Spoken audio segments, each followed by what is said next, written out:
Avant cela, le Maroc, si vous le voulez bien. Qu'avez-vous ressenti en apprenant la catastrophe qui a frappé ce pays? Vous savez, comme beaucoup de Français, j'aime le Maroc. Pour une raison que j'ignore, je ne peux pas lire Camus sans me dire que j'aurais aimé naître en Afrique du Nord. Vous savez, les descriptions de Camus là, qui montent dans... Alors, c'est l'Algérie, c'est pas le Maroc, mais enfin, disons que c'est la même région. Et qui monte dans le bus et qui va vers les plages, parce que les plages à Alger sont en dehors d'Alger. J'aime ce soleil, j'aime cette lumière, j'aime cette civilisation. Et immédiatement, au Maroc, je me suis senti chez moi. Je ne peux pas vous expliquer pourquoi. C'est un pays que j'aime.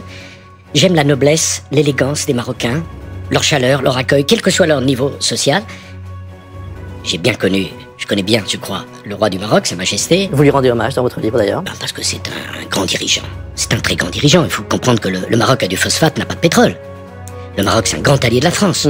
Et cette catastrophe épouvantable a touché bien au-delà de la communauté franco-marocaine. C'est si proche de nous. Ils sont si proches de nous. Et puis Marrakech, à 70 km de Marrakech, un tremblement de terre niveau 7, c'est bouleversant. Et c'est beau de voir les Français bouleversés par cela. Dans votre...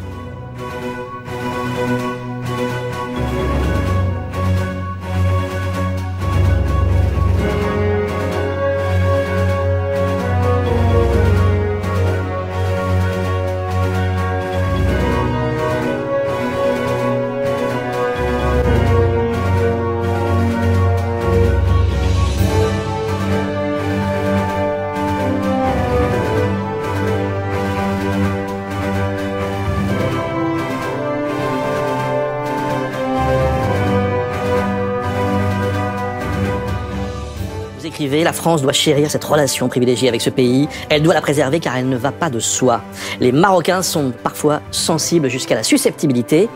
Et vous écrivez aussi, le président Macron n'a pas toujours su trouver les mots ou les gestes que les Marocains attendaient. Son tropisme algérien lui procurera bien des déceptions. Est-ce que c'est la raison pour laquelle la France n'a pas reçu officiellement de feu vert pour envoyer des équipes humanitaires? Je me permettrai pas de dire ça, je ne connais pas le détail des relations aujourd'hui. Ce que je veux dire par là, la France est un pays qui a eu un empire, qui a eu une histoire coloniale. Il n'y a quand même pas beaucoup de pays, le Maroc est un protectorat, qui ne nous en veulent pas aujourd'hui de cette histoire commune. Le Maroc est de ceci. L'Algérie est un grand pays que j'ai visité très souvent. Il se trouve que les dirigeants algériens, depuis les années 60, c'est-à-dire depuis la fin de la guerre d'Algérie, ont besoin de désigner systématiquement un ennemi, en l'occurrence la France, qui sans doute a fait des erreurs. Je ne suis pas en train de dire que tout était parfait, mais pour faire oublier les faiblesses du développement d'un pays qui regorge de pétrole et de gaz. Donc pour moi, vraiment, la relation franco-marocaine, elle a toujours été essentielle.